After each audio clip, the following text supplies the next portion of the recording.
All right, guys, I haven't made a video in a while, so we're gonna make an update. Oh, I should probably grab the keys here so we can get in the shop. Figured we'd make an update on the Cadillac, what we've been doing with it, what's been going on, and to be honest with you, really nothing's been going on. Let me show you the car though. So unfortunately, ever since I picked it up, and you guys, you'll have to excuse this mess here. I got a whole lot of stuff going on all at the same time, and I wasn't able to clean half the stuff up. But since we picked it up, this has kind of just been where it's sat. I haven't really done a whole lot with it. And I've kind of tried to polish it up a little bit. As you can see here, this is the old dull paint. And then you kind of come over here, you can see it's shiny right in this spot. And that's just hand buffing it. So I can't wait to get this car all cleaned up and actually take the buffer wheel to and get it all cleaned up. We're gonna replace these plastics and everything. Give you a little tour of the car real quick here. Again, it's in pretty good shape. I did find out some more information about it. The original owner, I talked to her. We still have not taken this car to her yet. I didn't want to take it to her until we clean it up, get a new tire on it, get it all running right. It runs good now. It's just the problem is the belts keep coming off. So I think we got a tensioner problem. Something's going on with that. But so the reason that she got rid of this car was because she bought this car brand new, loved it. She said she took really good care of it, and somewhere along the lines of a year into owning it, something like that, somebody backed into this door in a parking lot, and I guess did some damage to it. And ever since then, I guess this door, when it was fixed and repainted, it just didn't match the rest of the car. This door was always a different color, she said. Of course, now it's oxidized and looks the same to me. Be interesting when we buff it out to see what happens. But I don't know what the extent of the damage is. What I do see, obviously there's a little bit of surface rust right there, but it's nothing bad at all. There's some Bondo work right there. And that's not rust. It's not covering any rust. But I think that this door may have been replaced at one point. And this Bondo right here, maybe this was some of the damage. Of course, you look at the bottoms of the doors here, there's definitely a little bit of rust starting. That's repairable. We can definitely fix that. So as of right now, this is all repairable rust. This body is in really good shape. And of course, we have the HT 4100 that everybody loves. This engine, I started this thing up after it was sitting for 16 years, and it actually fired right up with fresh gas, ran the original oil in it. Finally changed it the other day, and it's nice and clean. But I mean, this thing runs really well, guys. But I'm gonna give a little hint right now. This is not staying in the car. We got a little surprise I'm about to show you. Before I show you that, I will show you how well it does run. This thing's been sitting for a while, probably about a week. We'll go ahead and start it up. Fuel system primes up. Air ride still works. Look at this. Look how well this car still runs.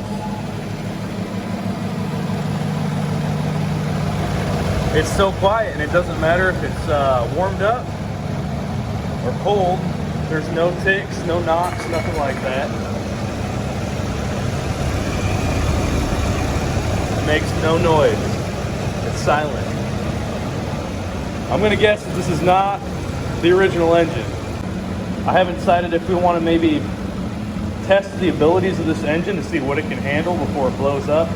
Maybe overheat it once or twice and see how many times we can overheat it before we either blow a head gasket or something goes bad. Just kind of really see how bad these engines actually were, or what they can really handle before they give out. It says we're getting no charge, but there's something. I'll have to check the alternator. Probably a loose wire. Something going on with the belts maybe. I don't know. Check it out later.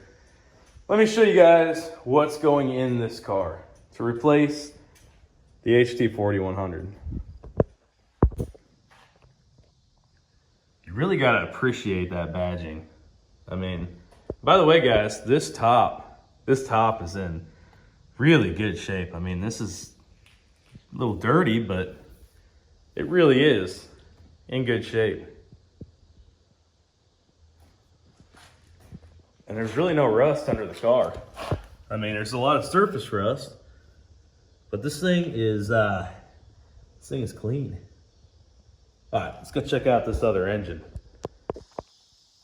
So I thought long and hard about why I'm doing this, why somebody would put this engine in that car, and is it really worth it? I mean, we're not talking about a hot rod here, we're talking about a cruiser. Well, you know what?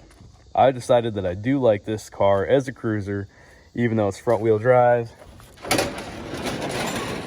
a mess in here too, guys. You'll have to just bear with me. Can you guess what this is here? It's not a 403. Of course, it's not a diesel. I can't turn my light on. This should give it away right here. This is the front wheel drive transmission, the same one that's in that Cadillac. And this engine is a 350 Oldsmobile, which I've confirmed already by the casting numbers down there. This engine has sat since 1998. It's from a 79 Riviera, I think you said. So it sat for several years in the back of a garage, and it was left outside for a year and a half.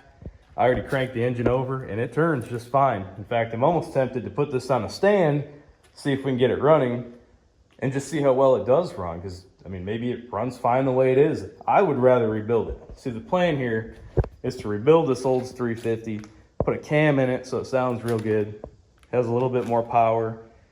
I don't think I'll do different heads on it, but it's a possibility. That car, I don't think that transmission can handle a whole ton of power. If you guys know anything about this transmission, I think it's a TH325 or 425, somewhere along the lines of that.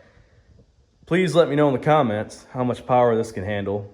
But I think we're gonna mostly leave this engine stock besides a cam and a full rebuild. I think it says right on the back here what this trans is. Nope, just says Hydromatic. But my guess is it's the TH325, maybe? I don't know. It weighs a ton, I know that. But we're gonna rebuild that, throw it in the car, and have one hell of a cruiser. Now, I wanna ask you guys what you think. I don't know a whole lot about this transmission, but I'm kind of familiar with like the 700R4 and stuff like that, the TBI injection systems on the Chevy trucks and cars. This transmission, this is obviously from a 79, and this transmission has a crack in the housing, so it's no good. We can't use it. At least we think it's got a crack in the housing. I'll have to verify that. But I don't think I'm going to use it because this is unknown. Maybe I'll have it rebuilt. I don't know.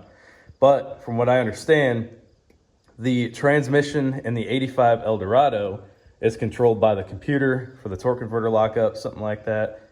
Again, I could be wrong. That's just what I've read. So if anybody here knows if I can put this engine in the car, you know, without using the computer, obviously, it will no longer be throttle body injected, it'll be carbureted. If it's gonna affect the way the transmission is controlled and shift with that torque converter lockup. So, you know, so am I gonna have any issues with that, or will this engine bolt right up to the transmission in the car and it'll shift fine? That's what I'm still trying to figure out. I know they sell controllers for some of the other transmissions to, you know, shift through the gears properly like it needs to. I don't know if we're gonna have to go that route or what, but overall, I think it'll be worth putting in this car and, you know, really fixing it up and making it a nice, fun cruiser. Any information on this car that you guys can share with me about doing this 350 Oldsmobile swap would be greatly appreciated, guys. If you have any information for me, that'd be great.